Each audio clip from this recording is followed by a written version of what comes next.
It's time for Godzilla month. I'll be releasing a review of every Godzilla film every day from the original to the 2014 remake. Yes, this also includes the 1998 Godzilla, because I have a lot to say about that one as well.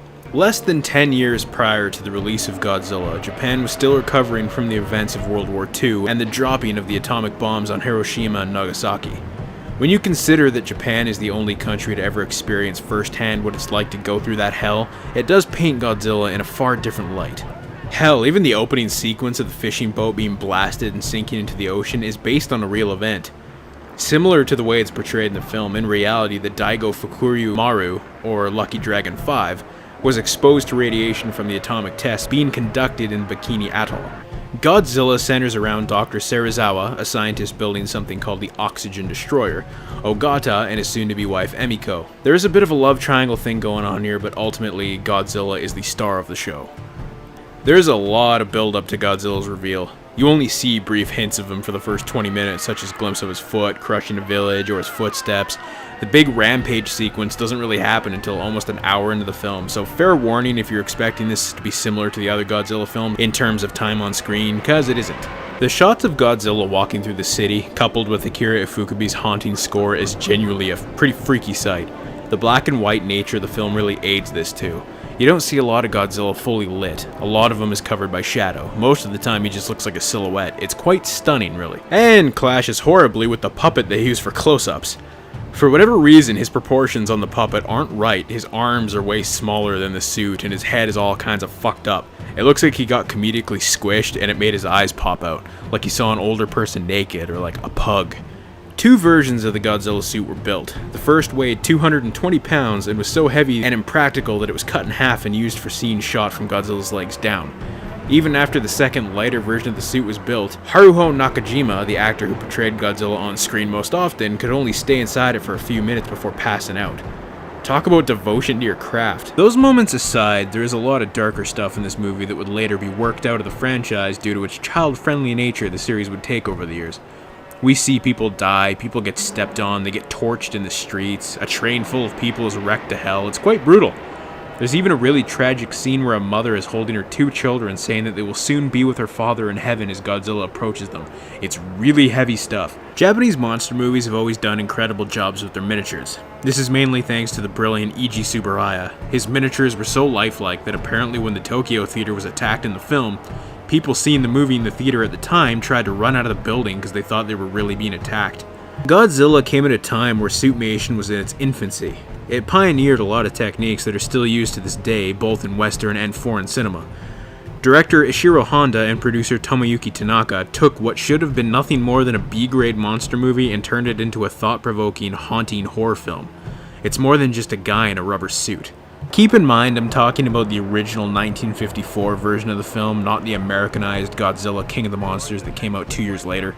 That version added footage of actor Raymond Burr with look-alike Japanese actors so that it looked like Burr was actually in the scenes with him. Most of the political darker tone was removed, resulting in just an entertaining monster movie, but without the depth that the original has. There are a ton of versions of Godzilla available out there, but the version that stands above all else is Criterion's Blu-ray release.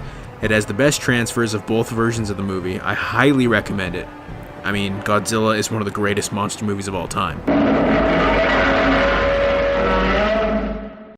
Released in 1955, just 6 months after the first Godzilla, Godzilla Raids Again would be the first in the series that would set the new trend of Godzilla facing off against another monster. In this case, the monster is Anguirus' first appearance in the series. Two pilots accidentally crash land on a desolate island in the middle of the ocean where they encounter an already started battle between Godzilla and Anguirus that slowly moves from that island to Osaka.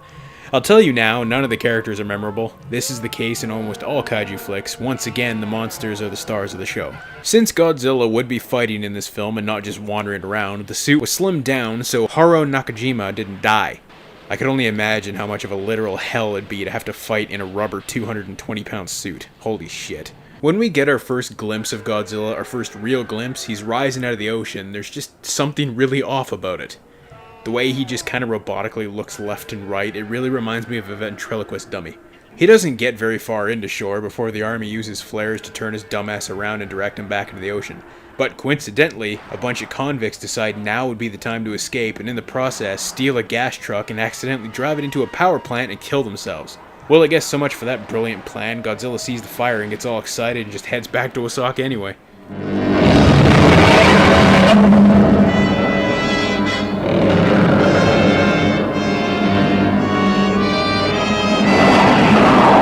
The fight scenes between Godzilla and Anguirus aren't actually very good at all, and the main reason is because they're sped up. Apparently this happened by accident. E.G. Tsuburaya wanted the fights in slow motion, but a camera guy ended up over-cranking the camera, resulting in this, and for whatever reason, Tsuburaya thought it looked cool and kept it. Well, it doesn't look cool. It takes away any sense of size or impact the monsters have. I love this scene because Anguirus gets blasted in the face by atomic fire and just looks slightly annoyed by it. He's like, ugh, stop, ugh. It doesn't last very long either. Most of the fight is just Godzilla and Anguirus pushing against each other until Godzilla finally bites Anguirus on the neck and then tortures his bitch ass. You too, my dear. Oh, here's the new bride. Not yet. All around me are familiar faces. But they still have to stop Godzilla, so they follow him out to that same island from the beginning. When they find him, all the aerial shots are some of the best shit I've ever seen. Apparently that was actually a wind-up toy, but since it looked stupid when it moved, they just left it like that. It's so much better. The military starts blasting Godzilla, and for no reason that I can comprehend, this idiot pilot dive-bombs Godzilla, crashes into the mountain, and dies. I don't know what he was expecting to do there. Dude was in a shitty biplane.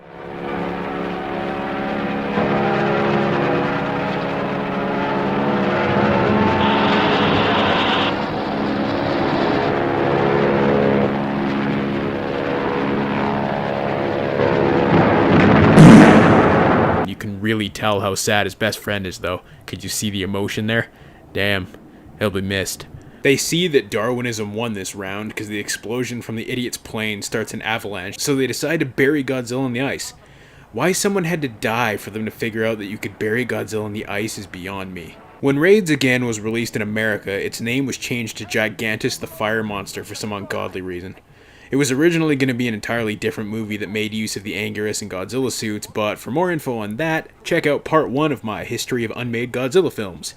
Shameless plug. The American version is awful. It's really just horrible. The entire movie is narrated over, and for reasons I can't even fathom, aside from the stupid name change from Godzilla to Gigantus, they replaced all of Godzilla's roars with Anguirus' roars.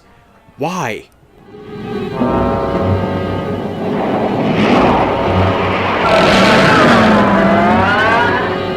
I think Godzilla Raids Again is one of the weaker entries in the series. All the characters are dull, and even the monster scenes aren't really all that satisfying on account of the sped up nature of everything. Sure, it's impressive that they were able to get this thing out in less than 6 months after the original, but it doesn't hold up nearly as well.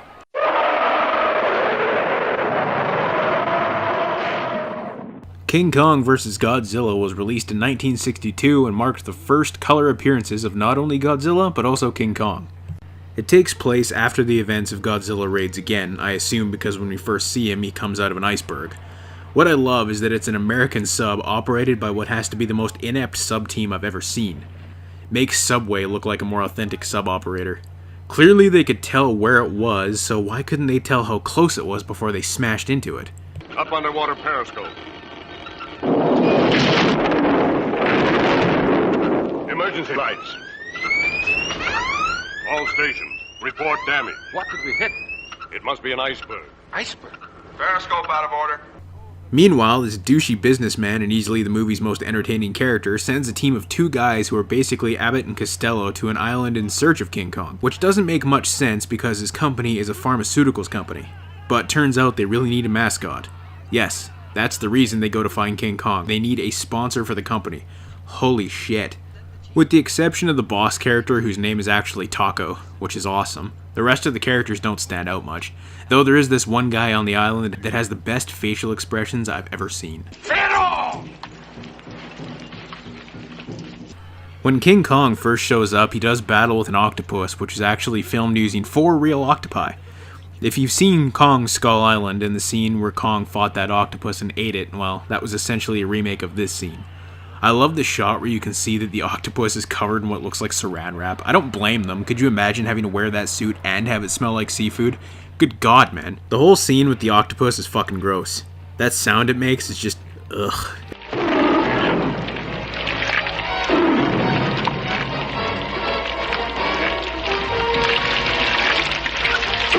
bugs me. It reminds me of sliding a spoon in and out of macaroni and cheese. Fun fact, when they were done filming, 3 of the octopi were released, but the 4th one was eaten by E.G. Tsuburaya. Godzilla and Kong meet twice throughout the movie. In the first fight, if you even want to call it that, Kong throws a rock at Godzilla, who retaliates by waving his dick around, aka his atomic breath, and Kong just walks away like a total bitch.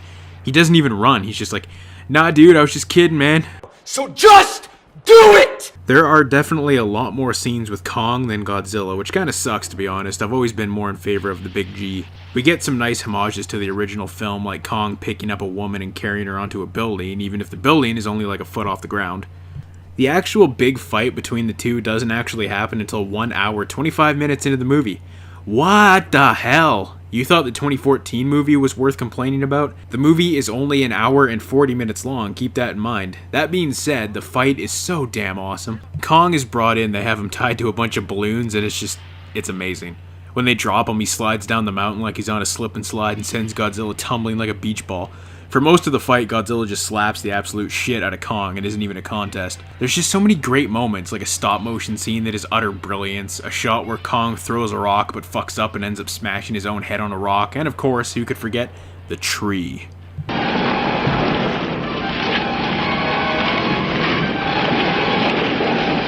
The only reason Kong is even able to get the upper hand is because he gets super powered by lightning. Otherwise, Godzilla would have wasted his ass really quick. Now you may be asking, since when is Kong electrical powered? He isn't, but this movie started its creation as Frankenstein vs. Godzilla. Check out the first part of my Godzilla history for more detail on that one. For many years, there was always a rumor that the American version of the film had Kong come out as the winner, with the Japanese version having Godzilla come out victorious. But Toho has since said Kong was always meant to be the winner. This was due to King Kong at the time being the bigger name in film, so most people naturally would have wanted Kong to win. Overall, the movie is entertaining enough. The boss character is fun whenever he's on screen, and the fight between Kong and Godzilla is a hell of a blast, even though it takes 1.5 hours to actually happen.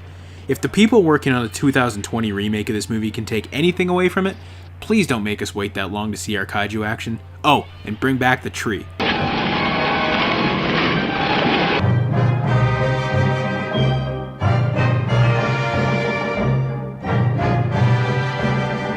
Believe it or not, Godzilla vs. Mothra isn't actually Mothra's first appearance. She actually made her first appearance in her own movie 3 years prior to this, just called Mothra. I'll get to that one someday. When it was released in America, they changed the title to Godzilla vs. the Thing, and really tried to ham up what the Thing was. All the posters would say, "What is it?" And based on the art, you'd expect some kind of horrific monstrosity, not, well, fluffy-ass Mothra. So a giant egg washes up on shore in Japan, and a greedy piece of shit owner of a place called, ironically, Happy Land, buys the egg and decides to just in general be an ass with it. The guy has a Hitler stash, it was to be expected. He meets 2 tiny fairy-sized twins that are sent from Mothra's island to retrieve the egg.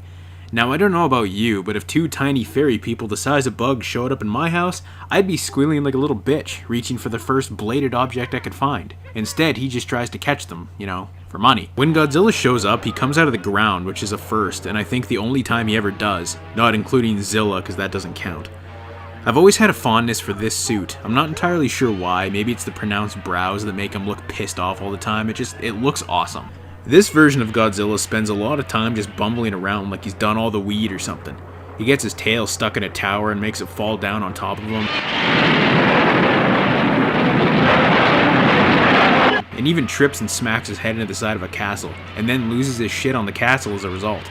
Come on man, it's not the castle's fault you're such a klutz. There are a lot of really cool shots of Godzilla this time around. Not since the very first film has he looked as good on camera.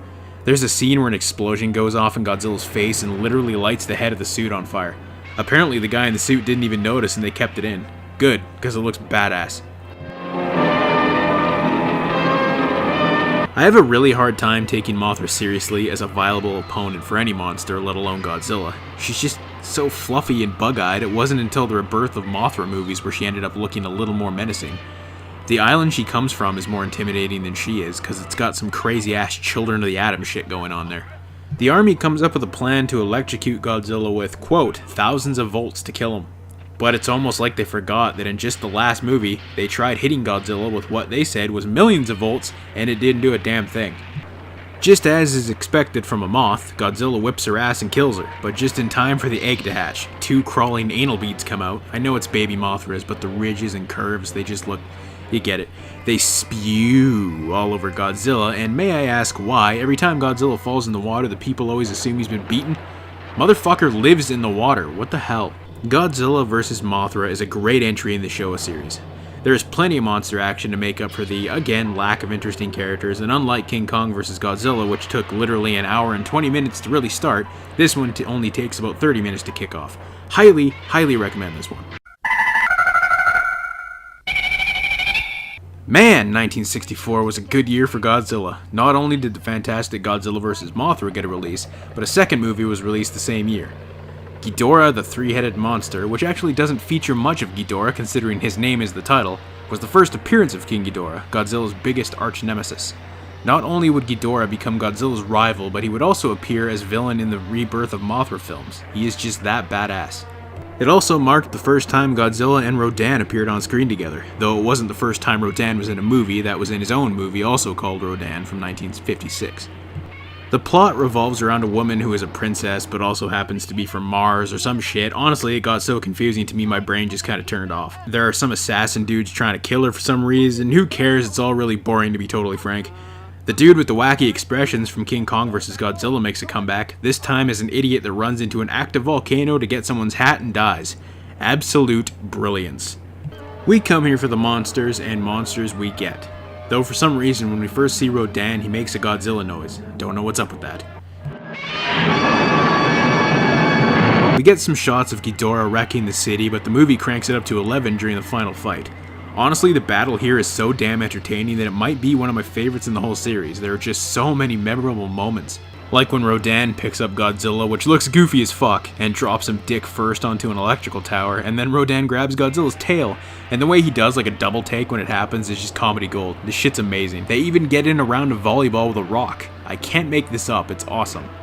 What the hell are Godzilla and Rodan doing there?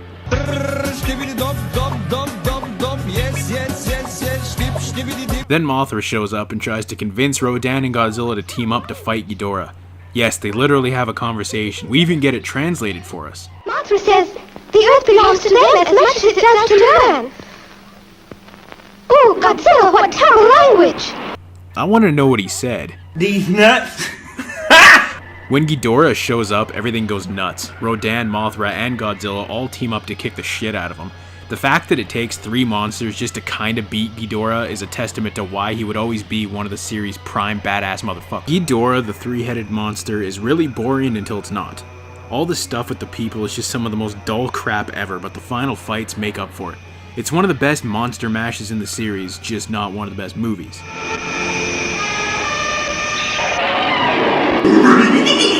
Behold! Godzilla vs. Monster Zero! Invasion of Astro-Monster is actually a direct sequel to Ghidorah the Three-Headed Monster. Think of it as part 2. For whatever reason, when it was released in America, its name was changed to just Monster Zero. Why do they keep doing that? I realize you want to get people in the seats, but if the last movie was called Ghidorah the Three-Headed Monster, why not just call this, well, Three-Headed Monster 2 or some shit? After Ghidorah bitched out at the end of the previous film and fled back to space, an alien race that looked like discount store Teletubbies had sex with Geordi LaForge from Star Trek The Next Generation come to Earth asking to literally borrow Godzilla and Rodan because King Ghidorah won't stop attacking their planet now. To no one's surprise whatsoever, it was just a ploy to get control of Godzilla and Rodan and take over Earth. This movie is seriously lacking in the battle department, and that is its biggest flaw. There are only 2 battles between the 3 monsters, and both of them last less than 5 minutes. Though the first battle has a few great highlights, like when Godzilla body slams Ghidorah and then does the infamous victory dance. The origin of that brilliant scene is actually a manga called Osamatsu-kun. In the manga, a character named Iyami does that same pose whenever he gets scared, and if you look at the pose, they are quite similar. The highlight of the film is hands down the scene where the aliens decide they're done with us and unleash Godzilla, Rodan, and Ghidorah on Japan at the same time. The destruction is some of the best the series had up till that point, and almost makes up for the fact that the final battle comes down to nothing more than a bunch of hugging, and then they all tumble into the ocean. and yet again Ghidorah bitches out and flies away. I believe it was also the first in the series to have an American actor cast in a lead role who wasn't added in later by an American company, such as the case with Raymond Burr in the original. Nick Adams' presence in the movie is a bit odd because he's speaking English, but all the Japanese actors are still speaking Japanese. So while it works totally fine in the dubbed version, it's just weird as hell in the original cut. This wasn't the first Toho film Nick had been in. He was also in 1965's Frankenstein Conquers the World, but it was one of the last movies he would star in before his death in 1968, just 3 years later. If you like sci-fi and super cheesy sci-fi effects, you'll dig Invasion of Astro-Monster. Just don't be expecting as much monster action as we saw in the previous movies. While you and your brother are preoccupied with space, there's money being made here on Earth. You two underrate me. Man, I don't know about this one. Ebra, Horror from the Deep, or Godzilla vs. the Sea Monster, came out in 1966 and was the first appearance of Ebra. Some psycho evil Nazi-esque dudes are stealing people from Infant Island, Mothra's home, and forcing them to work in their camp to make a yellow liquid that keeps Ebra away from them. Seems kinda stupid to me to bother putting your base of operations on an island where you keep getting attacked by a sea monster that forces you to steal people just to stay there. Just fucking go to another island. This movie is incredibly boring. Even the fights aren't that memorable. And they even went so far as to make Godzilla act nothing like Godzilla. They find him sleeping in a cave, wake him up with lightning, and he becomes protective and infatuated with a female. Kinda sounds familiar, right? Well, apparently this movie was supposed to feature King Kong, but instead they went with Godzilla, but didn't bother to rewrite the script thinking, hey, maybe no one will notice. Well, we noticed. The best moments are a game of pass with a boulder that Godzilla and Ebra play. Then the fight gets really intense as Ebra splashes Godzilla and then gets roasted. Literally the shittiest thing ever. Ebra fucking sucks, man. A giant bird shows up in one scene that for some reason isn't Rodan, it's just a big ass bird, but all the scenes are shot in like super close up. So it's just a barrage of like horrible scene cuts. It's worse than Michael Bay. Though I love how he burns its dumb ass and gives it the suck it pose.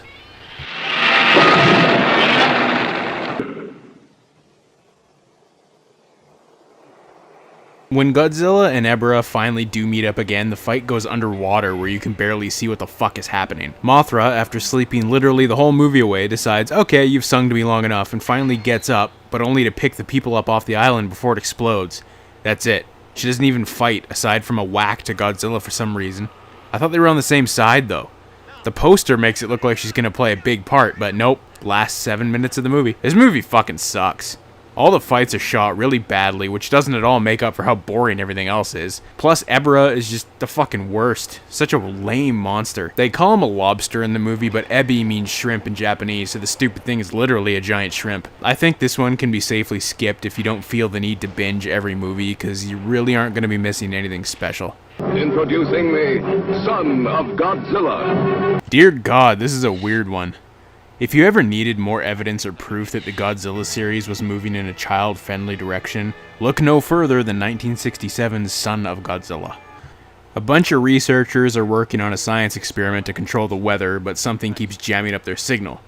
They keep having run-ins with a large praying mantis called Megaguirus, and when their project goes tits up, they accidentally unleash radioactivity on the island and everything goes to shit. Turns out the signal jammer is Minya, Godzilla's son that the now giant-sized mantises have busted out of an egg. They proceed to beat the shit out of him until Godzilla shows up. In comparison to how genuinely adorable Minya would look in the 90s series of films, in this one he's just... God, that's a face not even a mother could love. Honestly, the most exciting parts of the movie are when Minya is having bad things happen to him. Like when one of the Kamakiras smack his dumb face with a rock. Good stuff. There's a great scene where Godzilla's trying to teach Minya how to breathe fire, but Minya just keeps failing, so Godzilla threatens to hit him. Yeah, should have thrown him in the fucking sea, too. Speaking of ugly, out of all the Godzilla suits, this one is without a doubt the stupidest looking one they ever did. Seems fitting that a father that ugly would have a son just as bad. Minya is just useless. He's always tripping over shit, falling on his stupid face. It's even his fault that a giant spider called Kumanga wakes up and starts attacking everything. That being said, Kumanga is a pretty cool monster. A bit more on the sophisticated side as far as effects goes.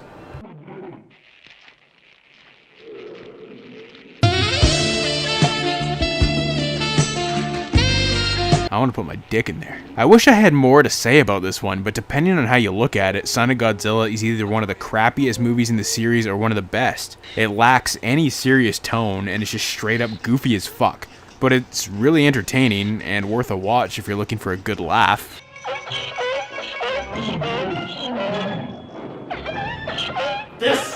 This is not okay. This needs to stop now. This is cancer.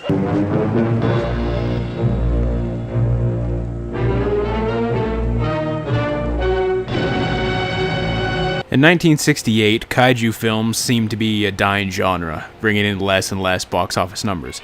With this in mind, Toho decided to pull out all the stops for one final Godzilla movie.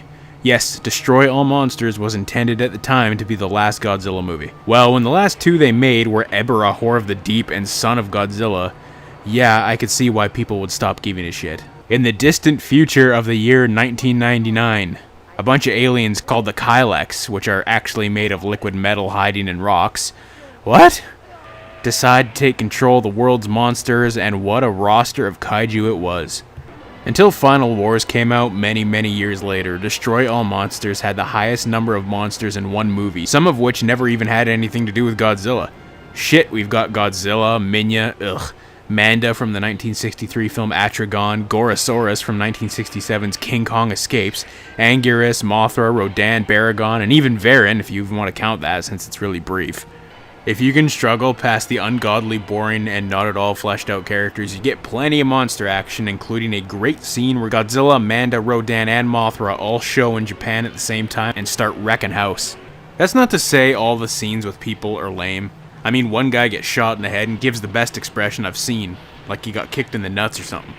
Also,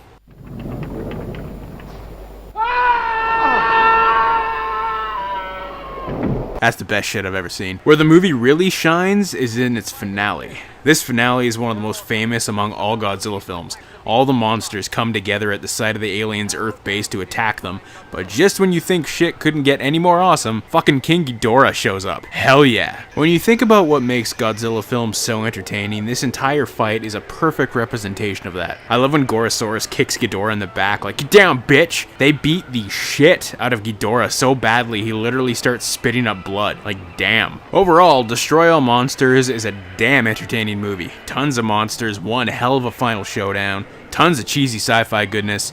It's a blast. Now let's see that scene one more time. No! Oh, please, God, no! Dear God, here we go.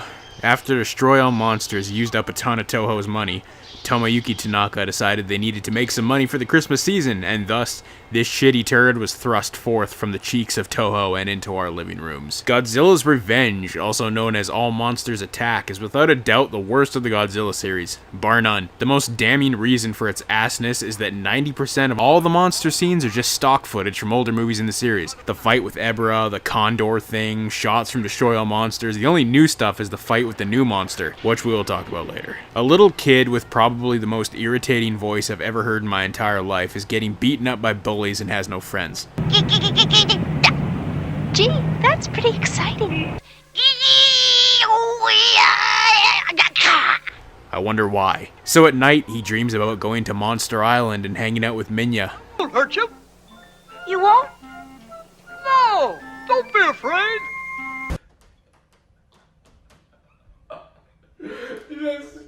It's time to stop. No, this is not okay. It's time to stop. It's time to stop. Minya this time around has the magical ability to shrink down to human size and back to kaiju size at will. Convenient. Turns out, Minya is getting smacked around by the greatest kaiju of all time. A monster. No, a god.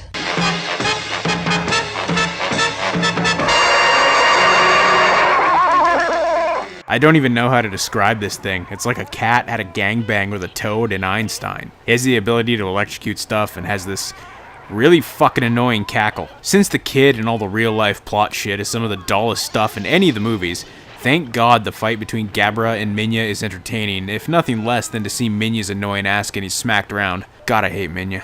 The movie has a moral lesson behind it, which is, keep fighting no matter how much bigger your opponent is than you are, even if it kills you. And maybe if you're lucky, Dad will step in and save you. If not, well, I guess you're screwed.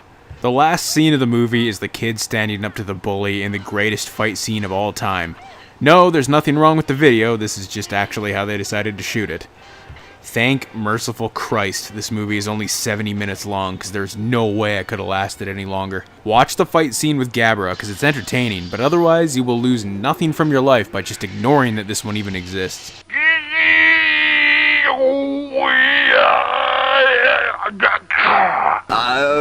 Pretty lucky. Say what? I'm fine. Man, I want to know what kind of drugs Yoshimitsu Banno was smoking when he came up with this crazy shit. Godzilla vs. the Smog Monster, or Godzilla vs. Hedorah, introduced the world to a flying blob of shit monster named, well, Hedorah, and turned the king of the monsters into a garbage man. I actually really like the first shot of Hedorah because it's really unsettling in like a creepy sort of way, like the evil red eyes just kind of peering out of the water. That's some creepy shit.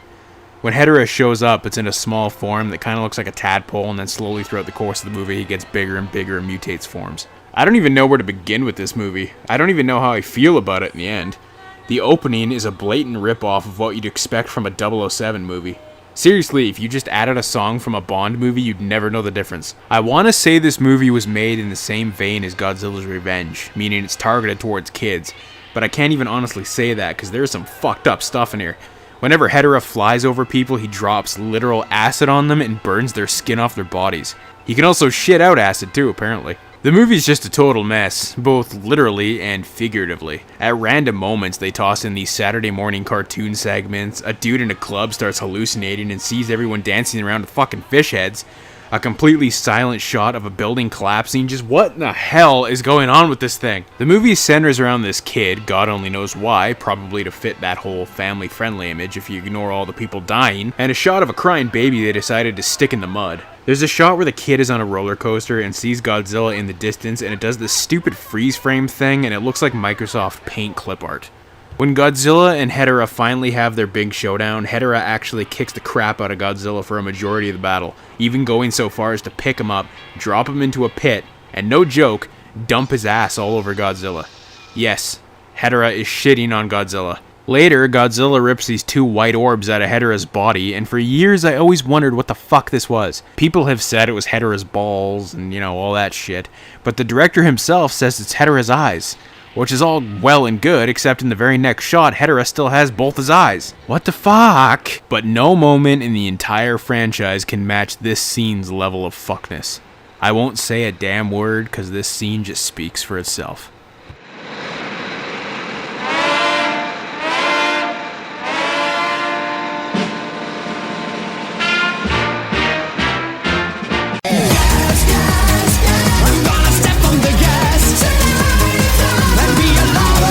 Overall, Godzilla vs. Hedorah is like the acid trip of the series. I have no other way to describe it other than it's fucking insanity personified.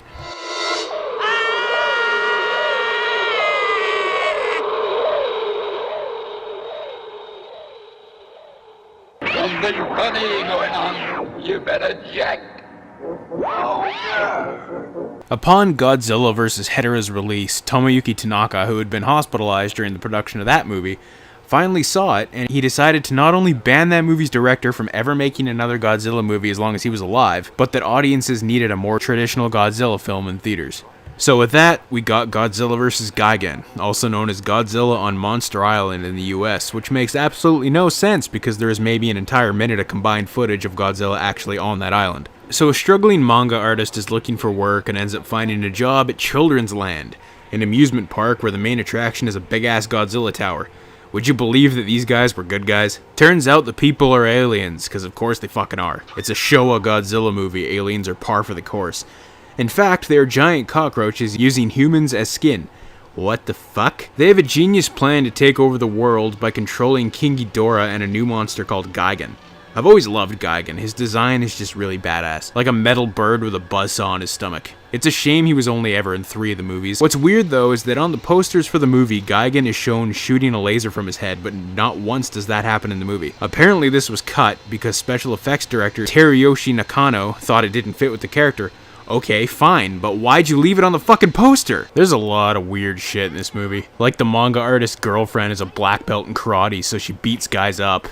Godzilla and Anguirus fucking talk to each other, I'm not joking. Literal words. Hey, Angela! What do you want? Something funny going on. You better check. In the original Japanese version, they just used speech bubbles, but some fuckbiscuit in the US decided, no, these giant monsters who have never uttered a word before need to actually talk. The highlight of the movie is without a doubt the fight. Gigan, Anguirus, Godzilla, and Ghidorah all duke it out in a 2-on-2 team deathmatch. It's awesome. Godzilla gets the absolute ungodly fuck kicked out of him. So badly that blood sprays everywhere, and even the suit starts falling apart. Even Anguirus runs headfirst into Gigan's buzzsaw and turns his face into a squirty tomato. Dumbass. I especially love when Gigan goes over to Ghidorah like, hey, check this shit out, and then proceeds to get his ass beaten street gangster style. Unfortunately, a good chunk of the fight is just stock footage from Destroy-All-Monsters, but after how dull as fuck the movie has been up to this point, I would have taken anything. Oh, and if you're wondering how Ghidorah is in this even though he died in Destroy-All-Monsters, remember that movie took place in the distant future of 1999, so in case you were, geeky enough to want to know that, there you go. Godzilla vs. Gigan is entertaining once the fighting starts, but that takes forever to happen, and 80% of the movie, Godzilla and Anguirus just swim. Overall, I'd say check it out. I don't feel like it deserves as much hate as it does get among fans.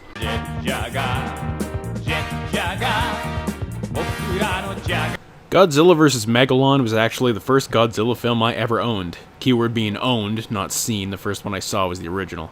I had it on VHS, that one with the really shit cover where Megalon is plastered on the front, blocking out Godzilla in the background. What a piece of shit. At the time of the movie's release, the 1976 remake of King Kong was being heavily publicized, so the company that put out the American dub of this thought, fuck it, let's copy their homework and put out a poster of Megalon and Godzilla fighting on top of the World Trade Center. Spoiler alert, the shit doesn't actually happen. So basically, people who live in the Earth below us get pissed off that humanity keeps setting off nuclear bombs, so in retaliation they send up their own monster called Megalon, which is basically a drill hand bomb-spitting cockroach. Meanwhile, some guy has built a robot called Jet Jaguar that looks like an evil version of Ultraman. Fun fact, in Germany they refer to him in the movie as King Kong. The whole reason for Jet Jaguar's existence was a contest held by Toho for kids to design their own superhero to be featured in a movie. Jet Jaguar won and was actually supposed to be the star of this movie, but they threw Godzilla in last minute because they figured no one was going to give a shit about some Ultraman knockoff no one had ever heard about. Oh, and just because the underwater people of Seatopia can, they ask the aliens in charge of Gigan to come help them out in destroying humanity. That's convenient, but you know why Gigan is really in this movie?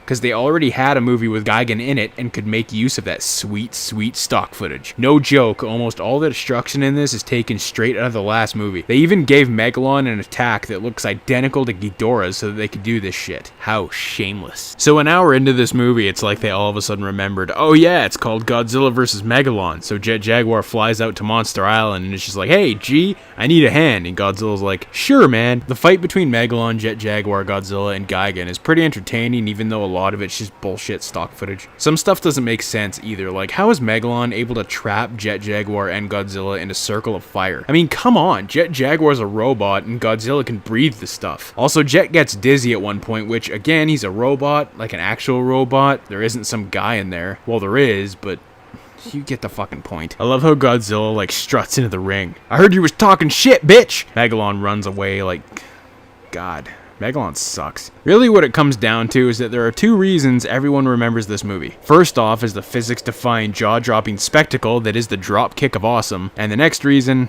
well... Jet Jaga, Jet Jaga, Yatta de Jaga.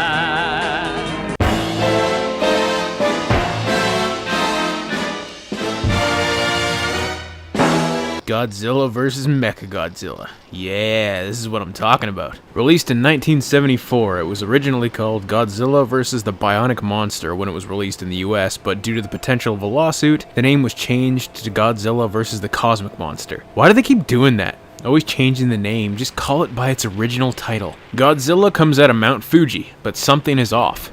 Anguirus shows up and just gets his ass beaten.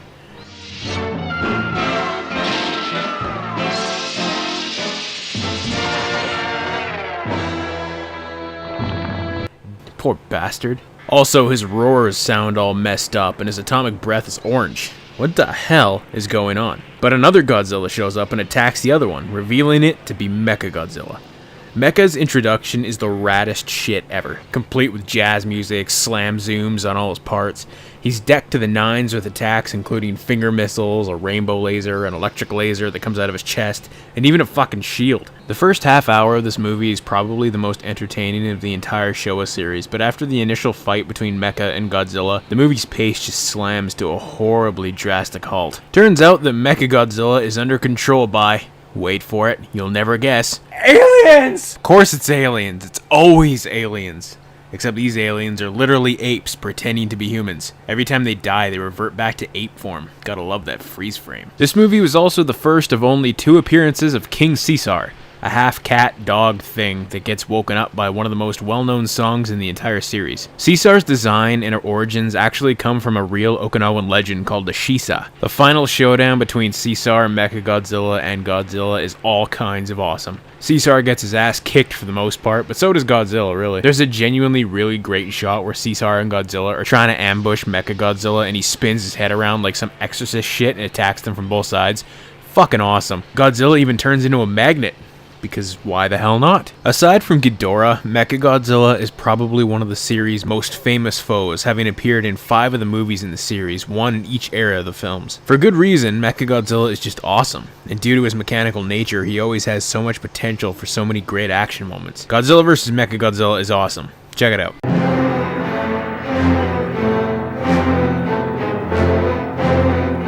So, how do you go about topping one of the best movies in the Showa series? You don't. Terror of Mechagodzilla is a direct sequel to Godzilla vs. Mechagodzilla involving the same aliens from the first movie repairing Mechagodzilla to try and once again take over the world doing the exact same plan that they tried in the last movie. Except this time they have the help of an aquatic dinosaur called Titanosaurus in his one and only appearance in the series. His roar, if you even want to call it that, is one of the most annoying in the entire franchise. No joke, it even rivals Ghidorah. There isn't a whole lot to say about Terror of Mechagodzilla, unfortunately, because not a whole hell of a lot happens in it. Godzilla doesn't even show up until an hour into the movie, and the movie itself is only 78 minutes long. They also do a lot of this bullshit where you think something is about to happen, and then it just doesn't. Titanosaurus shows up. Oh, back to the people. Oh shit, Godzilla shows up in what is probably one of his best introductions. Oh, back to the people. Like, come on guys, we didn't come here for the same rehashed plot from the last movie, just give us the fucking monsters. Oh shit, look at that helmet. One thing I don't get is that when Titanosaurus and Godzilla meet up, it looks like a fight is about to ensue. Then it cuts us back to the boring humans, but when Mechagodzilla meets up with Titanosaurus later on, Godzilla is nowhere to be found. Where'd he go? He just kind of pops his head up later like, hey! Though I can't deny that once Mechagodzilla, Titanosaurus, and Godzilla meet up that it isn't an entertaining fight. Godzilla once again gets his ass kicked, which seems to be a trend in these later Showa movies for some reason. There's a great scene where Titanosaurus grabs Godzilla by the fucking nose and just starts hammering him into the ground. It's so awesome. Just when you think it's over, Godzilla does like a death lunge at Mechagodzilla, who proceeds to unleash literally every ounce of firepower on Godzilla, but it doesn't do shit. He just keeps coming. He gets hit with so many explosions that the back of the suit literally catches on fire. Overall, the fight is entertaining, but it's not very long, and you have to suffer through some seriously boring shit to get to it. It's a bit of a letdown after how awesome the last movie was. After this, Godzilla would take a 10-year hiatus from the big screen, and the Showa series of films would officially come to a close. I drink Dr. Pepper, don't you see? 'Cause it's the perfect taste for me. Over the course of the past 20 years, between the 50s and 70s, Godzilla slowly turned into a hero and protector of Japan, fighting blobs of shit, aliens, bugs, but now, after a 10-year break, it was time to bring back the king, the proper way. Just to get it out of the way before the video starts, this review will be focusing on the American version of the film Godzilla 1985, not the far superior original Japanese version just called Return of Godzilla. The reason for this is because 1985 was just the version I grew up with as a kid, so it's the one I know best. Godzilla 1985 ignores all previous movies in the series besides the original film and puts Godzilla back into the role of a force of nature, not a hero, but now with far more sophisticated special effects. One of the things I loved about this movie is the build-up to Godzilla's reveal. Just like in the original, we get hints of him. A roar here and there, and a really great scene with a Russian sub that is attacked by an unknown force. I mean, obviously we know it's Godzilla, but I've always been a fan of, less is more. When Godzilla finally does make landfall, we get a really cool panning up shot to reveal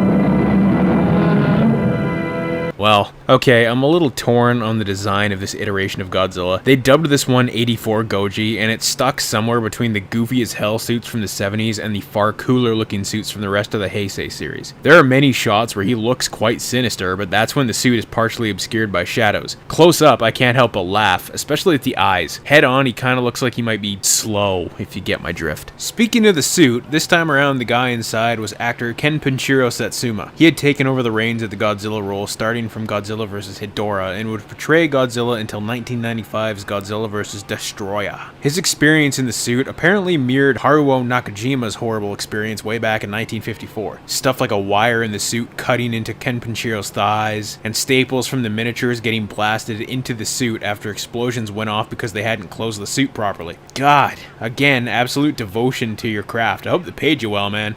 Now, this better be the real thing. Yes, sir, I do believe it is. It's kind of like a secret Russian experiment gone awry or something. Wow, I really wanted Dr. Pepper. The effects are top-notch, especially in comparison to the Showa series. All the miniatures are far bigger in scope and really make you feel like Godzilla is smashing through downtown Tokyo. Just like the original, Godzilla was solo in this film, so his only other opponent is the military, and just like every other movie in the series, they fail. But the scenes are a lot cooler looking now at least. 1985 also introduced a human-controlled aircraft that would last through the entire Heisei series, dubbed the Super X. Except in this movie, it kinda sucks. It doesn't do much to Godzilla and pretty much is beaten anyway. Godzilla even drops a fucking skyscraper on top of them.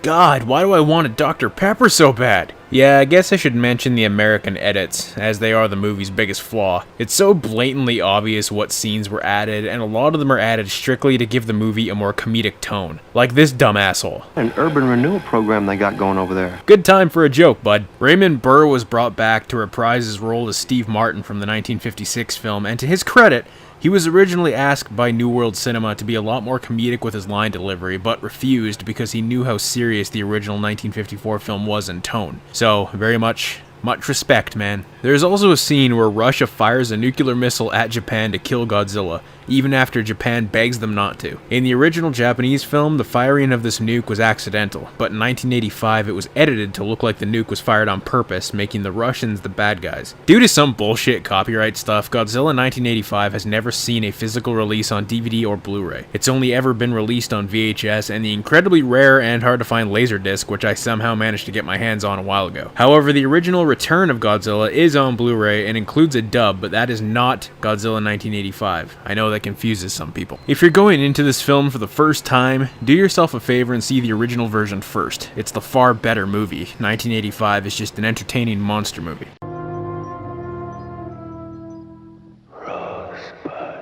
Godzilla vs. Biollante is one of the most underrated movies in the entire franchise. 5 years after Return of Godzilla, which was actually supposed to be a one-hit wonder sort of deal, Toho held a contest for people to submit their ideas for Godzilla movies, and this movie is a product of that contest. Godzilla vs. Biollante tells the story of a scientist who happens to be the father of that girl from Godzilla 1985. Yeah, her. Well, she dies, and in a state of grief, he infuses her DNA with a rose, and then that rose with the DNA of Godzilla. As you can imagine, that shit doesn't go well. Once again, the Godzilla suit was altered drastically from the fairly doofy looking suit in 1985. This one is far more aggressive looking. The man inside the suit was once again Kenpachiro Satsuma, and even he has said that this suit was his favorite just from the viewpoint of being the poor sucker inside it. That isn't to say he didn't have issues. One of the electrical wires in the suit's spines came loose in the suit and shocked the back of Kenpachiro's head. This guy had awful luck. That being said, there are some great shots of Godzilla, including this tracking shot that looks stunning. I love this shit.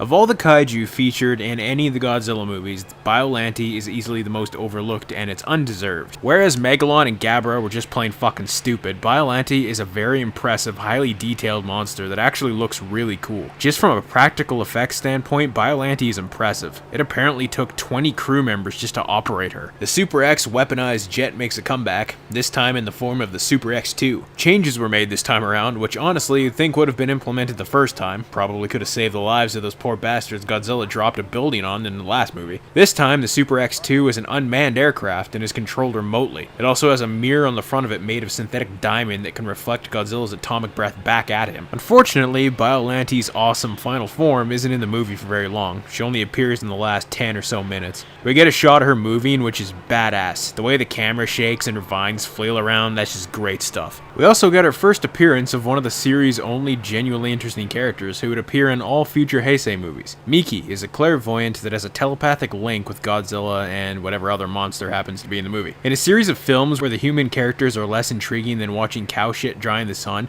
it's nice to have a likable human for once. Godzilla vs. Biollante is one of the best films in the series. It's overlooked, and Biollante is never given the love she deserves. The movie didn't even do all that great at the box office, which is the direct reason why future Heisei movies would feature Ghidorah and Mothra. Biollante just wasn't a known monster and not profitable. Seek this one out though, you won't regret it.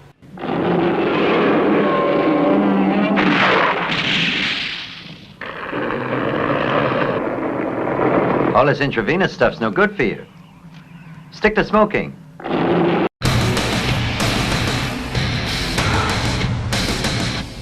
You know what the Godzilla movies needed? Time travel. So after Godzilla vs. Biollante didn't perform as well as Toho wanted at the box office, they decided to hold a popularity poll to see which of Godzilla's foes people would want to see the most. The winner of the male demographic was none other than King Ghidorah. A UFO is spotted over Japan again. Oh great, we got, what, 2 movies past the last alien subplot? I guess that's progress. With it comes these aliens that look like white people that tell Japan that they have a plan to use their time machine to go back to the past and get rid of Godzilla before he becomes, well, Godzilla. And for some reason, the people of Japan don't bother to question it and just go along with the aliens' plans. So they go back to 1944, and honestly, probably one of the coolest moments from the Heisei series. A battle between Japanese and American forces gets interrupted by a pre-mutated Godzillasaurus Rex. It's a really cool looking effect, but listen to its roar.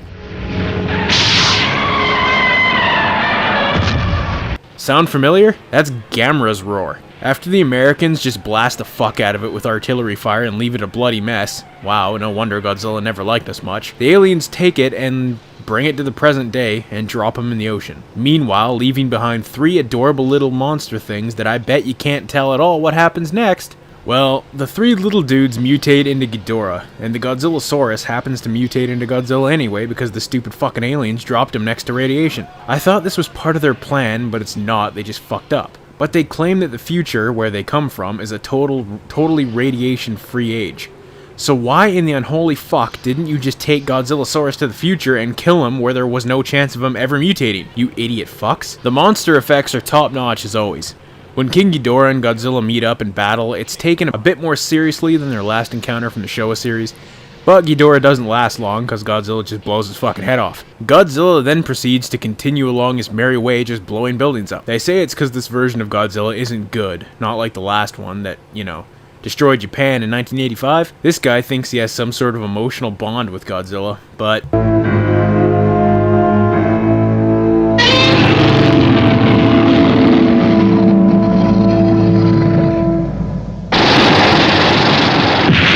guess what, bitches? Ghidorah ain't dead yet.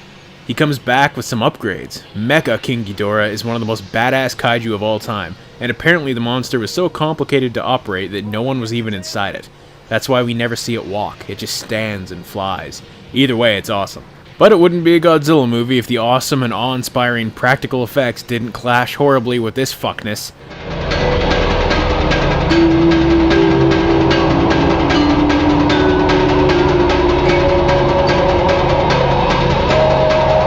That, I got nothing. The first time I saw this scene, I laughed so hard I cried. Godzilla vs. King Ghidorah is awesome in a super cheesy sort of way. It's a blast to see a modernized version of Ghidorah with newer special effects, and it definitely shows. Plus, Toho had the brains to add in Mecha King Ghidorah to keep it from feeling stale. One of the best in the Heisei series for sure. It's a dinosaur! A gigantic dinosaur is attacking our boys! A dinosaur? What?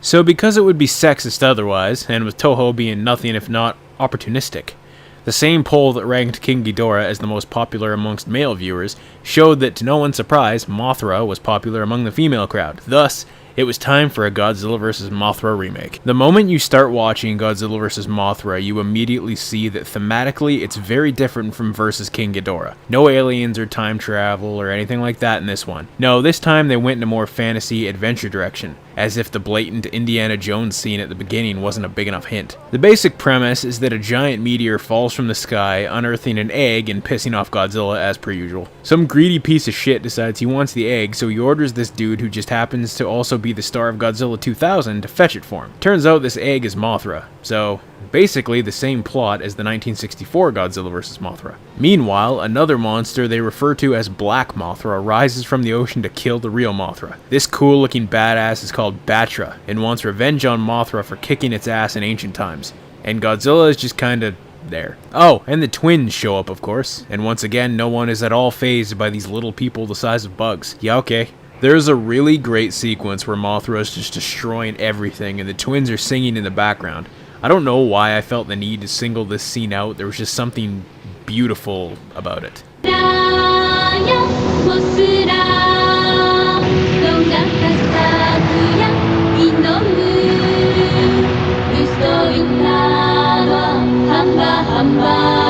It's great to see Mothra done with newer, more sophisticated special effects. She looks great. There are many shots where it really looks like she's alive and not just some prop. The same can be said about Batra. That being said, they made Mothra even more fluffy and adorable this time around, which makes it even harder for me to take her seriously as an opponent for anybody.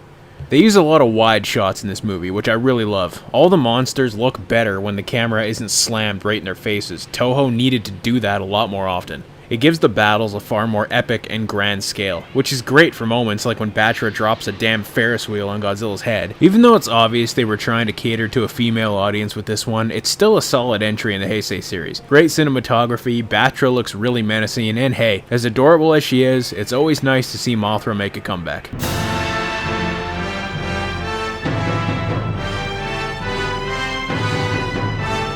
Fitting with the recent tradition of reviving Godzilla's older, more popular foes, in 1993, Mechagodzilla and Rodan made their long-awaited comebacks. A team of recruits is training on the newly built Godzilla, this time not of an alien origin, but human-made as an anti-Godzilla weapon. If they built it, did they have to give its face such a dumb look? From the front, it looks like a fat kid with a mouthful of food. One of the trainees is a dude who's way too obsessed with pterodactyls, like it borders on a sexual fetish. Meanwhile, an egg is found on an island that just so happens to be home to Rodan. In typical human fashion, they bring the egg back to Japan with the idea that it's a pterodactyl egg. But nope, turns out this egg is actually this cute little tub of fuck baby Godzilla. What we've got is no pteranodon. This baby is something else. When Rodan and Godzilla meet up, the fight is just balls. They do all the close-up bullshit that I hated about the older fights with Rodan. You know, it won't hurt you guys to just use some more wide shots. That being said, I do really like Rodan's new look here. It's a massive, massive improvement over how stupid he looked in the Showa series. Back then, he looked like he flew into a window and his face never regained its shape. But all the scenes with Godzilla and Mechagodzilla are just awesome. This time around, they gave Mechagodzilla armor that could reflect Godzilla's breath. But even Mechagodzilla II isn't enough for Godzilla. So since their super powerful mechanized Godzilla clone was still not strong enough, guess what humanity's next move is? Send the army in. Yeah, I'm sure that'll do it. So they use a weaponized battle jet they call the Garuda and attach it to the back of Mechagodzilla and dub it, and I'm not joking, Super Mechagodzilla. Hell yeah. As powerful as Mechagodzilla is in this movie, I really don't care for his look. I already said how he looks like a fat kid with a mouthful of cake, but just his overall look doesn't look metallic. He looks like he's made out of plastic. Now look at the design of Mechagodzilla on the movie poster. That's awesome. Where is that? They don't look anything alike. The movie's still a hell of a lot of fun though. Mechagodzilla's new upgrades are a welcome way to bring the big dude back to the big screen, odd face aside. And Baby Godzilla is just awesome. Of all the movies in the Heisei series, this one might just be one of the best.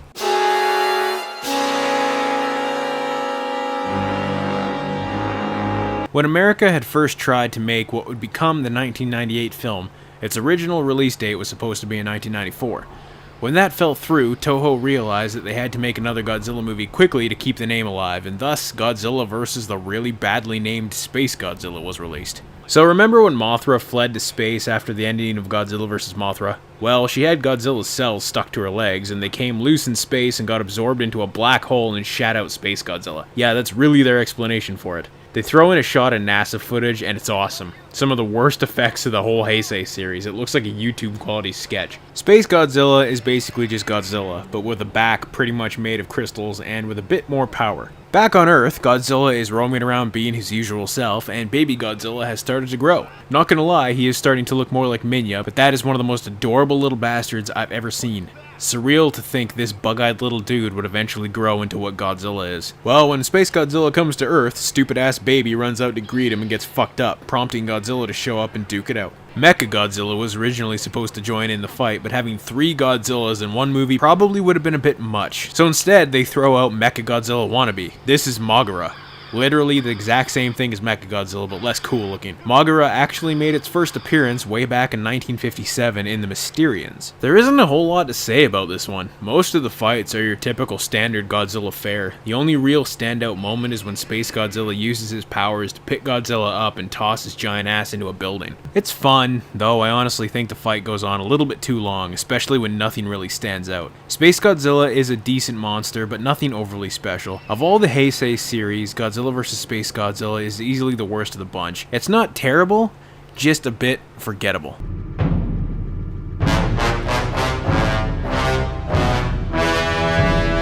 In 1995, 10 years after bringing back Godzilla into the modern age, it was time to bring things to a close. The movie kicks off almost immediately with Godzilla making landfall within the first few minutes of the movie, but something is definitely wrong. His entire body's glowing red and smoke is pouring from him. Well, it turns out Godzilla is in the midst of a nuclear meltdown. Basically, his heart is a giant nuclear reactor, and when he dies, he will destroy the entire planet. Oh, and I gotta mention the kick-ass title sequence.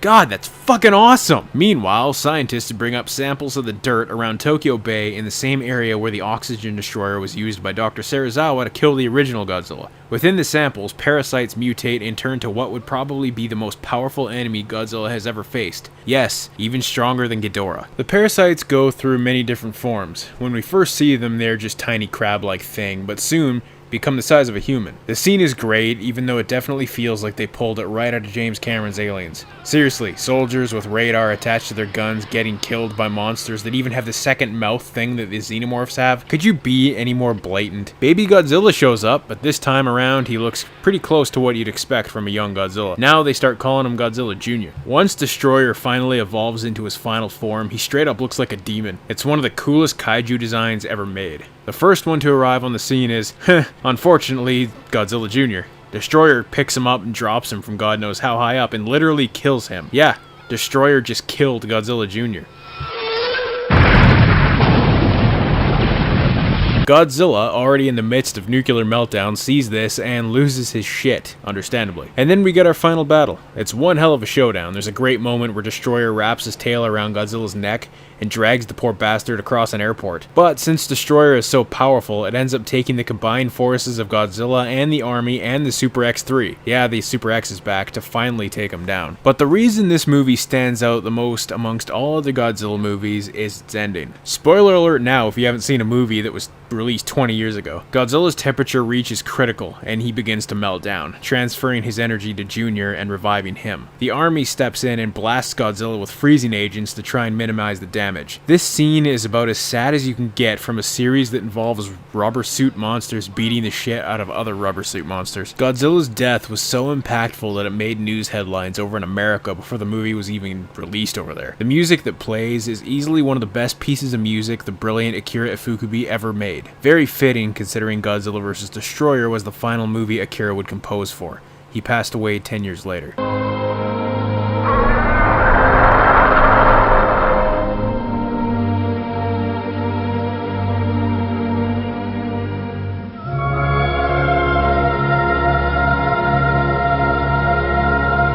Godzilla vs. Destoroyah is one of the best Godzilla films made, and easily the best of the Heisei series. It's written in such a way that it pretty much ignores, or doesn't make any reference to at least, the other films that came before it except the very first movie. I mean, you could watch the original 1954 classic and this one and it would feel like a contained story. Hell, even Momoko Kochi makes a cameo.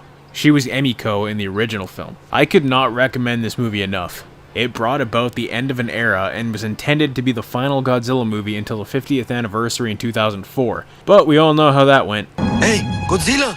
Want something to drink?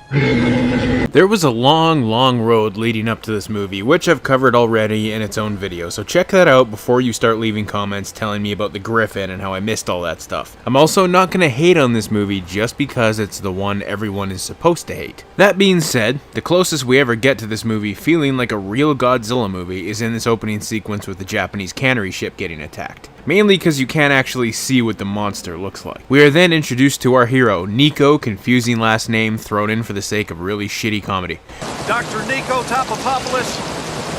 It's the Topolis. Seriously, people screwing up his last name is a running joke through the entire damn film. Oh, and the annoying dad from Transformers is in this. This time around, he plays the colonel in charge of the Godzilla hunting operation. His team consists of a chick who wants to fuck Nick, a sick guy who is such a Mr. Magoo that it's painful, and other people. I don't know, they don't even bother to flesh out the side characters, so who really gives a shit? There are also a group of French characters that feel like Dean Devlin and Roland Emmerich said, okay, how can we make these guys so fucking French that it borders on stereotyping?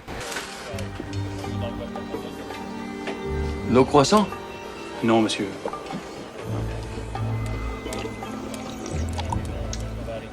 Ah, you call this coffee? I call this America. You said this was French roast. Ah oui, regardez. C'est marqué French roast. The French team is led by the usually great Jean Reno, who most people know from Leon the Professional, but gamers might remember him from Onimusha 3. An old dude goes fishing out on a dock in New York. He clearly casts the line just a few feet from the dock, yet somehow he catches Godzilla. So Godzilla basically stayed underwater at the dock with no one noticing, got hooked, and swam out further into the ocean, then turned around and came back. Okay, that makes total sense. Once Godzilla finally makes landfall, you quickly realize this motherfucker isn't Godzilla. It looks nothing like the true Godzilla. This one looks more like an oversized T-Rex. In actuality, he is a mutated water iguana. So, yeah. Ask anyone about the one standout trait that Godzilla has and they will almost certainly tell you it's his atomic breath. Well, this bitch doesn't have that. He just blows on stuff. Why would you take away the most Godzilla thing about Godzilla? Honestly, even though Godzilla in this movie isn't really Godzilla, I can't deny that this grand entrance of his isn't entertaining, because it really is. It helps that David Arnold's musical score is surprisingly really good. Honestly, it's probably the best part of the movie. So Hank Azaria is in this, you know, the voice of Moe from The Simpsons. But do you recognize this guy's voice? Why don't we talk about it over dinner tonight? Your place. Yep, that's Harry Shearer, the voice of Kent Brockman. But it doesn't stop there. Recognize her voice? Sir, I think your story just walked by the window. That's Nancy Cartwright, the voice of Bart Simpson. Seriously, what is with all the Simpsons cameos?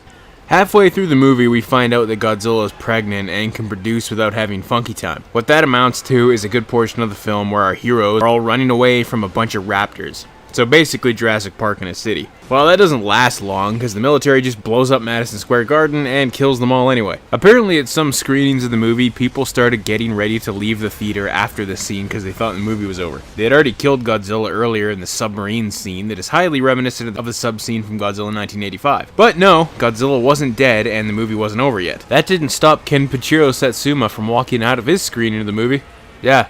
The guy that played Godzilla throughout the 80s and 90s got up in the middle of the screening, said this isn't Godzilla, and then it lacked the spirit and just left. Damn, I can't think of a bigger insult. The final chase through New York with the taxi is probably my favorite part in the movie, but it all comes to a head when Godzilla gets his dumbass tangled in a suspension bridge and is bombed to death with missiles. Yes, the army kills Godzilla with missiles. Think back to all the Godzilla movies you have ever seen and tell me, did they ever once manage to even so much as hurt Godzilla with anything the army threw at him? No. Look, overall, this movie is a total piece of shit Godzilla movie. It took everything about the King of the Monsters and threw it on its ass. That being said, I'd still rather watch this than Godzilla's Revenge. That movie can fuck itself. While it's an awful Godzilla movie, I can't deny this isn't one hell of an entertaining monster movie. Seriously, go into this movie with the mindset that you aren't watching a Godzilla movie, and forget the fact that because you're a Godzilla fan, you automatically have to hate this movie, and it makes it 100 times more watchable. I don't hate this movie. I grew up with it and loved it as a child. Still get enjoyment out of it now. Hell, the marketing campaign for it is one of the biggest I can remember from my childhood. Taco Bell, toys. Man, I used to listen to the soundtrack every damn day. And I used to have that little handheld puppet thing that had like the roar button inside its mouth that made it, you know, roar. And I would eat clay people. Like, it was great. So yes, I really enjoy this movie for what it is. An entertaining monster movie that just isn't Godzilla. Godzilla vs. Destoroyah was supposed to be the final Japanese Godzilla film until 2004, but when the 1998 Godzilla shit the bed and was panned by fans and critics alike, Toho decided it needed to fix things. Godzilla 2000 is probably the most nostalgic of the entire series to me. It was the first Godzilla film I ever got to experience in an empty theater on opening day. I remember the theater, which was a famous players theater, had a big Godzilla balloon on the roof of the building. In my mind, it was to scale, but I was only 8 and stupid. Godzilla 2000 ignores all previous films in the series with the exception of the original. A father and daughter team run a sort of Godzilla Busters group that studies and tracks Godzilla as a preventative measure. 2000 wastes no time building Godzilla up. The big son of a bitch shows up almost immediately as if to say to fans, yes, this is Godzilla. I love this design. There's just something about this suit that makes him look so incredibly powerful. I love the spikes and how they're like twice the size of his previous versions. This is one of my favorite shots of Godzilla in the entire franchise. I can't think of any other shots in any other movies that really give you a sense of his size like these ones do. So with Godzilla once again on the rampage, scientists discover a giant rock under the ocean that looks very much like a large turd. Turns out this isn't a turd at all, but an ancient UFO that crashed into the sea long ago and remained dormant until we decided to find it. Now, as great as this suit looks and as awesome as it was to finally see the true Godzilla on the big screen again, Toho decided to take the ill-advised route of using lots of CGI in this one, and holy shit is it ever dated. There's also shots of Godzilla swimming that are done entirely in CGI, and man, it looks like the CGI on a PS2 cutscene. So, in traditional Godzilla fashion, the military decides to fight Godzilla with a new kind of bunker buster missile. To no one's surprise, it doesn't work, but then the flying turd shows up, and after Godzilla blasts it with his breath, we see that it's not a poop, but a UFO. Then the movie comes to a screaming halt as the UFO sits on a building for a while. Godzilla disappears into the sea, and people talk about sciencey shit. The final battle is pretty damn good stuff. The UFO uses its influence over technology to whip Godzilla around with powerline tentacles, and just when it seems Godzilla may have the upper hand, damn thing turns into a new monster. This is Orga, one of the most underrated kaiju in the series. Its first form is done entirely in CGI, and it's just the worst. It looks so damn bad, but thankfully it keeps changing until it's eventually a guy in a suit. Orga gets wounded and opens its mouth like a snake, and Godzilla is just like, okay, and runs into its mouth. But then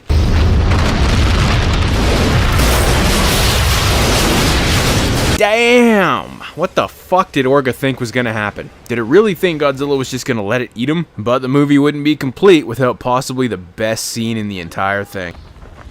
Godzilla!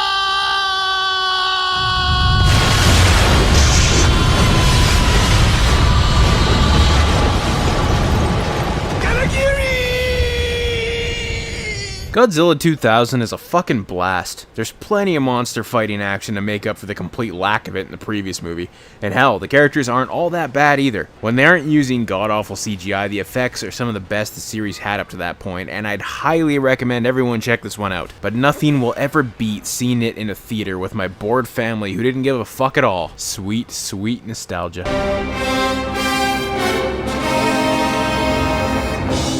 Well, it was official. After a 5-year hiatus, the real King of the Monsters was finally back. Just a year after the release of 2000, Toho was at it again with yet another Godzilla film that completely erased all previous entries besides the original. So 2000 never happened, even though they used the same suit. So the military decides that the only option they have to combat Godzilla is, get this, to fire a fucking black hole at him. Man, I can't think of any way that could possibly go wrong. After testing the weapon, a small prehistoric dragonfly called a Megaguirus comes out of the wormhole formed by the black hole, lays a bunch of eggs in Japan, and well, you know where this is going. Tokyo gets flooded by the Megaguirus because they need water for their eggs to hatch, and Japan is overrun by giant man-eating dragonflies. The microbots mix the ingredients, and the microwave cooks the mixture. Right? Oh, it's a trick, told ya. What kind of self-entitled little shitheads would be bored by tiny robots that can prepare food under a hat?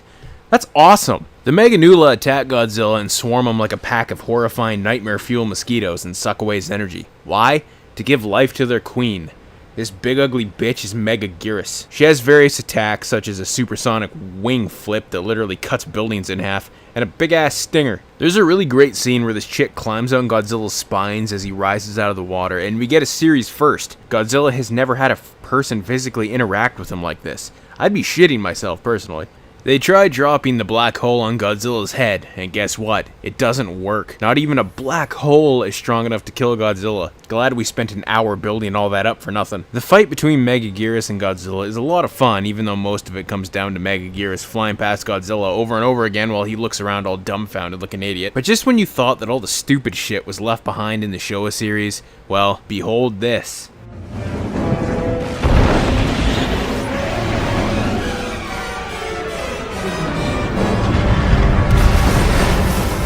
I love how even Megaguirus is like, what the fuck? I wanted to hate this movie. I remember seeing it back when it first came out and I didn't like it. But that was 17 years ago. After rewatching it this time, I have to admit it's stupid but a hell of a lot of fun. The fight with Godzilla and Megaguirus is fun and reminds me of the Showa series in a way. Plus, it was nice to see the 2000 suit one last time. I'd say it's certainly worth a watch.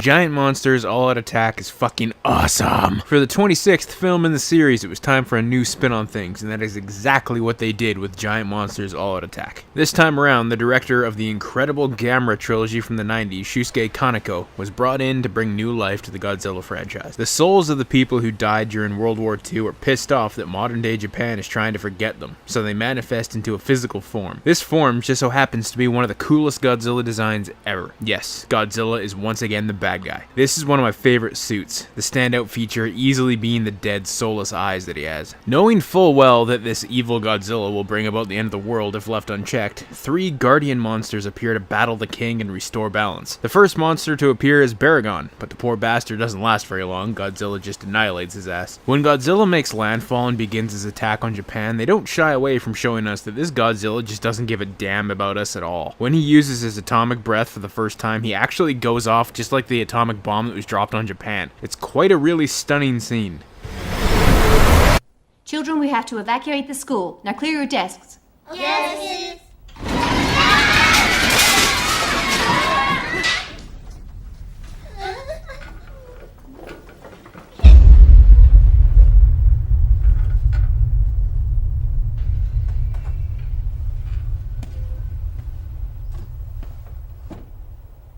Actually, to be honest, none of the monsters care about humans at all. This is made pretty evident when Mothra is battling Godzilla and gets a bunch of soldiers killed. They are literally here to save the Earth, but not us. Ghidorah is the final guardian monster. Yes, this is the one and only time in the entire franchise that Ghidorah is one of the good guys. The final battle with Ghidorah and Mothra is so damn good. This Godzilla is immensely powerful and has no problem killing both Mothra and Ghidorah, but Mothra uses her life force to revive Ghidorah and, hell yeah, King Ghidorah has arrived. Godzilla's death is probably the most brutal he has ever experienced. They fire a drill missile into his neck, which damages him. Then Godzilla swallows a sub, which blasts the hole open, literally tearing a giant gaping hole in Godzilla's neck. But the kicker is when Godzilla tries to breathe his atomic breath and it comes flying out of his fucking wound. Good God, that's awesome. Giant Monsters All Out Attack is one of my favorite movies in the entire series. It's a slow burn, but once the movie kicks off, it does not let up. I love the idea of the guardian monsters, the fact that Godzilla is literally a force of evil nature, that Ghidorah is a good guy, and that it changed enough about the films to keep this one feeling fresh.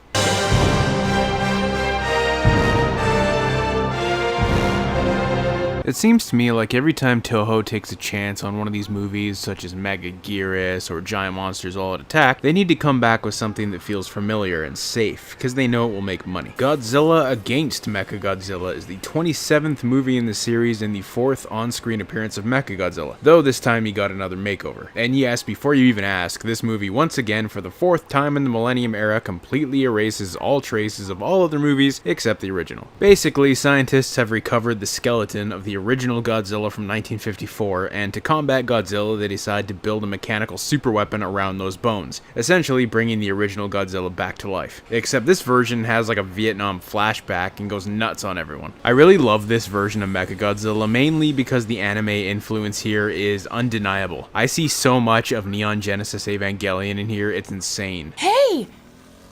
Baseball stars! We'll do it like they do. You know, the player keeps his kid in the dugout with him. They do it all the time.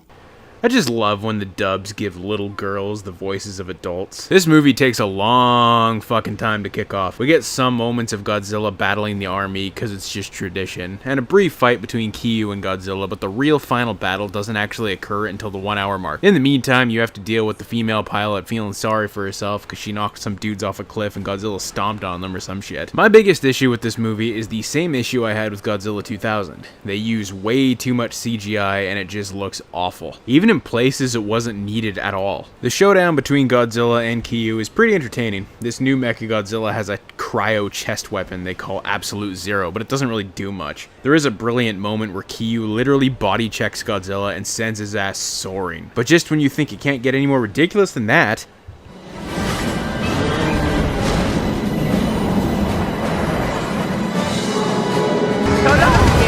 Godzilla Against Mechagodzilla is a slow burn. Not as slow as Giant Monsters All Out Attack, but still pretty damn slow. If you can get past the fact that most of this movie is fairly dull and that the heavy use of piss-poor CGI doesn't bother you, you will get a kick out of this. It's definitely not one of my favorites out of the series, but it's still a good time. I'd still say that Godzilla vs. Mechagodzilla II from the Heisei series is still the better of the Mecha series.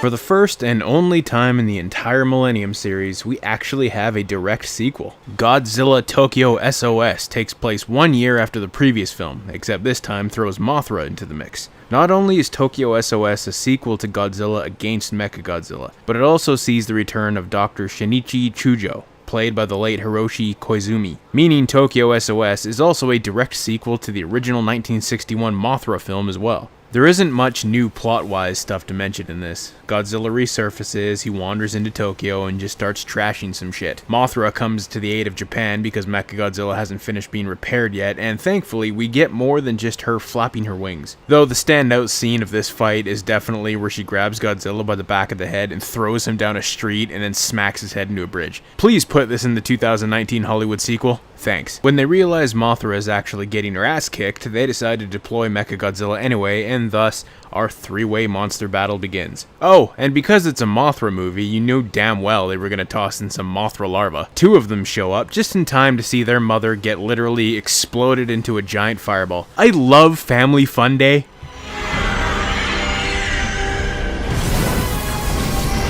Sadly, there isn't very much that stands out about the final battle aside from Kyu grabbing Godzilla and literally suplexing his big ass into the ground like WWE style, but the rest of the fight is just standard Godzilla battle stuff. Missiles, roars, explosions, Mechagodzilla comes on Godzilla. Wait, what? Okay, it's actually just Mothra spewing silk, but come on, it looks like it, doesn't it? Fun fact, the giant dead monster that washes up on shore near the beginning of the movie is Kamobus, a rather obscure monster that appeared in the 1970 film Space Amoeba. The dead monster was originally supposed to be Anguirus, but Toho figured that would piss off fans, so thus they just threw a random obscure one in there. In the end, Tokyo S.O.S. kicks off a lot sooner than the previous movie did, and it's certainly a lot more entertaining. There just isn't a whole lot to say about it, since really it's just the same movie as before, but this time they threw Mothra into the mix.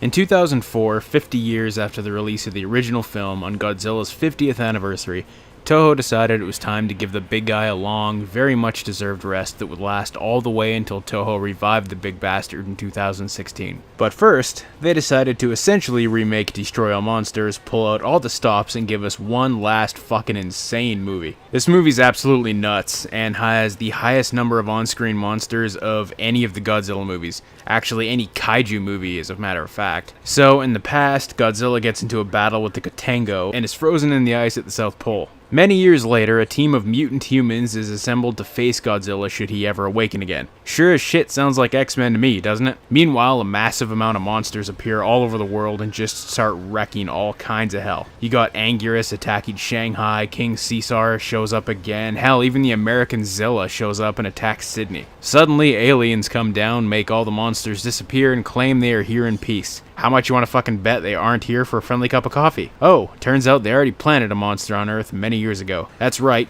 they're bad, Gigan is back, and he looks better than ever. Though he almost immediately gets his ass kicked when Godzilla gets woken up again by the Katango. For some ungodly reason, they decided to have a completely English-speaking American in one of the lead roles and cast never-before actor and UFC fighter Don Fry to star in it. Just listen to his delivery. This time you won't be able to escape court-martial. You know what we just went through? I'll undergo your court-martial or anything else you have. So just keep your mouth shut. It's so... it's so good. Oh. This movie has a fucking ridiculous amount of monsters in it. I already mentioned Gigan, Anguirus, Zilla, King Caesar, but we also get Rodan attacking New York in a brilliantly accurate scene that I'm sure is totally spot on with how New Yorkers act. 5 seconds doesn't freaking matter, because I'm gonna bust you up. That voiceover is awful though, and you gotta love the cartoon sound effects. Why the hell are those in there? They also throw in Kumanga, Kamacuras, Hedorah, stupid fucking Ebera for some reason, Mothra, Minya, like, good god. Probably the most famous scene of the movie is when Godzilla arrives in Sydney and faces off with the American Zilla and literally wastes his bitch ass in less than a minute. That's awesome. What a total fuck you to the American one. And when the monsters aren't fighting, the damned mutants are fighting. I'm telling you, there's like maybe 20 minutes of people talking, and then the rest of the movie is a non-stop barrage of like ridiculous physics-defying action scenes. Yet it somehow manages to just stay crazy enough that it doesn't get boring. Gigan comes back again after the aliens rebuild him, this time sporting brand new buzzsaw hands. So ridiculous, but so awesome. Mothra comes in to battle Gigan so Godzilla can battle with another monster, but Mothra doesn't last too long. She doesn't even beat Gigan. Gigan fucking kills himself by cutting his own head off with his own buzzsaws. What a total dumbass. A comet falls to the Earth, and with it comes our first new monster since Megaguirus. This is Monster X. I love its design, honestly, the way its 3 heads look like skulls. Wait, 3 heads? I wonder why it has 3 heads. After a pretty anime-style fight between the two, Monster X reveals itself to be the perfect way to end Godzilla's career.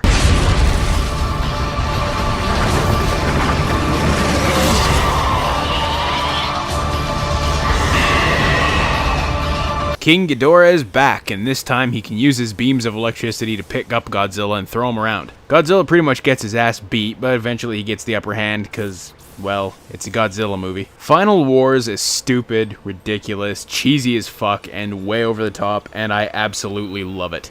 It represents everything about the series that makes it great, and I honestly could not think of a better way to celebrate 50 years of this badass motherfucker. There are so many great moments in this movie that I didn't get a chance to talk about. It's so crazy that it just needs to be seen to be believed. You'd hit a woman.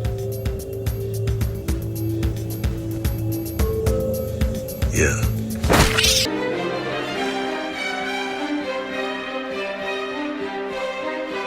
In 1945, the world entered the atomic age with the successful first-of-its-kind atomic bomb detonation of codenamed Trinity.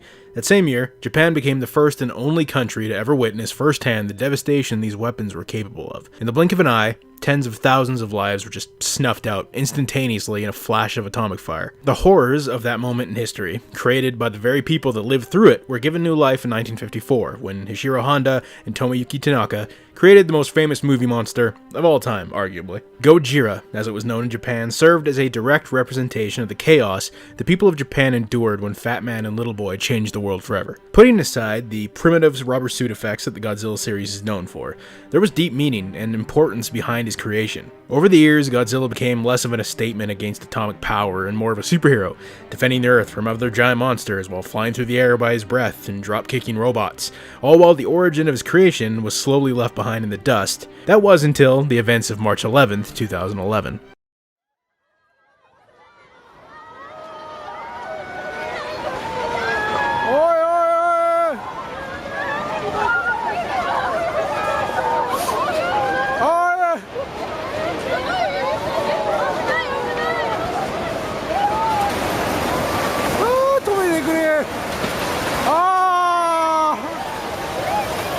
Japan was once again struck by tragedy when an earthquake triggered a tsunami so devastating that it not only ended the lives of over 15,000 people, not including almost 3,000 others who are still missing to this day, but also triggered a meltdown at the Fukushima Daiichi nuclear power plant that left the surrounding areas uninhabitable for nearly a decade. From the ashes of this tragedy, a new vision of the iconic monster was born, serving as a direct representation of this incident just as its predecessor did nearly 100 years ago. History was essentially repeating itself. When Hideaki Anno was approached to direct Shin Godzilla, he initially didn't want anything to do with it, stating that he had fallen into a deep depression after completion of Evangelion 3.0, which, I mean, I get it, bro. I get it. Have you seen those movies? They should just come, like, pre-packaged with a therapist for free, because good lord, do they ever leave you feeling something afterwards. Oh man! Oh god! Oh man! Oh god! Oh man! Oh god! Oh man! Oh god! Oh man! Oh god! But after his longtime friend and fellow co-director of Shin Godzilla, Shinji Higuchi, convinced him to take on the overwhelming responsibility of bringing back an icon, what was then known as Godzilla Resurgence began production. I also find it kind of funny that Anno was hesitant to remake Godzilla and bring back that icon, but now that Shin Godzilla is one of the most popular Godzilla movies of all time, he's like, you know what, I'm just gonna remake Ultraman, I'm gonna redo Kamen Rider, I'm just gonna basically redo all those old school tokusatsu films just because I can. Now, Godzilla's been around for a long time, and for the most part, the movies never really deviated from the traditional Godzilla format. The team behind Shin, they wanted to change that, to create the most terrifying version of Godzilla that Japanese special effects were capable of at the time. It was time to pull away from the protector of Earth and bring the king of the monsters back to his horror-esque roots. And considering this Godzilla can open his mouth like Predator, shoots beams from basically every part of its body, continuously mutates to the point that his tail has a face, has stubby T-Rex hands that remind me of that dude from Scary Movie 2, and just kind of stares into your soul with its disturbingly normal-looking beady eyes, I'd say they managed to pull it off. And for the first time in Godzilla's long history of movies, Godzilla would end up being done entirely with CGI using motion capture, excluding, the opening to Always Sunset on 3rd Street 2, but that doesn't really count. The team did actually build a large-scale animatronic that looked, oh god, it looked jaw-dropping in the most horrifying way possible. That's nasty. But for some reason, they just couldn't get the effect they wanted, so it was just scrapped. And it's really a shame it was never ever used, because just look at that sumbitch. But considering when the movie first came out, many people believed the CGI was actually a dude in a suit or a puppet, it's safe to say they nailed that old school feel, apart from a few scenes where the movement looks a little janky. And not only is Shin's design terrifying, but it's also really tragic when you think about it. When Godzilla first makes landfall, it can barely walk, just dragging its face across the ground, just breathing blood from its gills as it stumbles across Japan, creating scenes that clearly harken back to the footage seen on the news from the tsunami, because that looks just like it. And as it mutates, its body breaks and morphs, slowly becoming more of what you'd expect Godzilla to look like, but its needle-like teeth that probably stab its mouth every time it closes it, probably feels like swallowing glass. Its skin that looks almost identical to the burns found on survivors of the atomic bomb. It just looks like its very existence is just suffering and pain. Dude's having a real bad day, to say the least. The way the music and sound effects in this movie are handled is a perfect blend of throwback and new blood. Shiro Sagisu, who is basically to Anno what John Williams is to Steven Spielberg, created some truly haunting music for this movie. And on top of that, they incorporated a ton of Akira Ifukube's original scores from the Showa Godzilla movies as well. Sound effects were also lifted right out of the Showa library, everything from explosions to Godzilla's roar. It all sounds, it's hard to explain, it sounds like mono, it sounds older. and when it's all combined together, it gives Shin like a very retro feel. And as a long-time fan of the Evangelion series, I'm depressed, you can tell. It was great to see Anno pepper like Shin Godzilla with so many Evangelion references that you could practically call this and Eva part of the same universe, which I guess they kinda do if you consider the Godzilla vs. Evangelion the real 4D to be canon, which I don't, but you know, some people do. From camera angles and shots taken straight from Eva to Godzilla basically being an angel, I mean shit man, they even used multiple tracks from Evangelion itself, like Decisive Battle and EM20, and they don't feel out of place at all either. Ultimately, Japan is unable to kill Shin Godzilla for good, and instead are forced to coexist with him. Now, could you imagine you just like looking out your window every morning and like seeing that chonky monstrosity looming over your house? I wouldn't even go to work, man, fuck it. And the final shot of Godzilla's tails like splintering into humanoid creatures is like one final haunting reminder of just how far this thing was willing to go to destroy us. Now, I doubt a sequel is ever going to happen, but apparently the original concept would have had Shin Godzilla evolving further. Now, while the movie stopped at a 5th form, Godzilla would have eventually gained the ability to like self-replicate, basically the same way as Cell divides. This was actually hinted at in a deleted scene that shows a piece of Godzilla blown off in battle that's like started to grow eyes and teeth and shit. It's really horrifying, and god, I want more of it. But Toho didn't think so, because it was cut for being too disturbing apparently. And in the further stages of evolution, Godzilla would have gained the ability of flight. I mean, hopefully not using his breath, because that would have been weird. It would have been a nice throwback, but it would have been weird. Can you imagine Godzilla with wings or something? Man, that's terrifying. And eventually, he'd become an indescribable monster of like Lovecraftian proportions that would invade space and take over other planets. Now, does that sound like a Godzilla movie? No. But does it sound Hideaki Anno as fuck? Yes it does, and I would kill to see that. The franchise needed Shin Godzilla. Every movie from like Godzilla Raids Again until Final Wars was basically the same thing. Godzilla shows up, fights another monster, saves the world, with few exceptions, with some, you know, youth friendliness thrown in there to get butts in theater seats. Toho played it safe for decades, and when even Godzilla Final Wars, arguably the craziest Godzilla movie up to that point, somehow still managed to make less than its budget, you know it's time for a change. Shin was the radical departure from the norm that Godzilla needed to become relevant again. And it paid off. At the 2016 Japan Academy Film Prize Awards, which is basically the Japanese equivalent to the Oscars, Shin Godzilla took home 6 of the awards, including Best Director and Best Film, the first Godzilla film to do so. It showed that it's okay to switch things up. You can experiment with this character, take him in directions outside the box, make him terrifying. And with rumors of Toho working on what could potentially, not confirmed, but could potentially be a new Godzilla movie set during World War II, let's just hope they keep this momentum going into the future, because I would love to see more crazy ideas like Shin Godzilla come to fruition.